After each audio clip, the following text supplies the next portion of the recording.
In this video, we'll demonstrate a non-painted drywall installation. Begin the install by making sure the wall surface is flat. Clean the surface thoroughly to remove all loose particles and dirt. Keep in mind that panel seams must be offset from the substrate joints. Always start with a centerline measurement to ensure a balanced installation. Establish the wall level line and cut the trim to size. All panel raw edges should be covered by trim or finished with 100% silicone if not using trim. There are 4 trim profiles available for HardStop. Refer to Formica.com to view trim options. Miter the trim corners and notch the vertical trim back so they fit flush when joining vertical and horizontal trim pieces.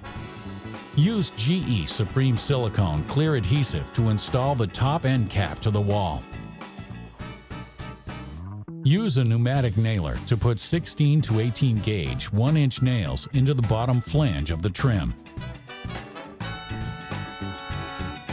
For more information, visit formicadocs.info or call 1-800-FORMICA.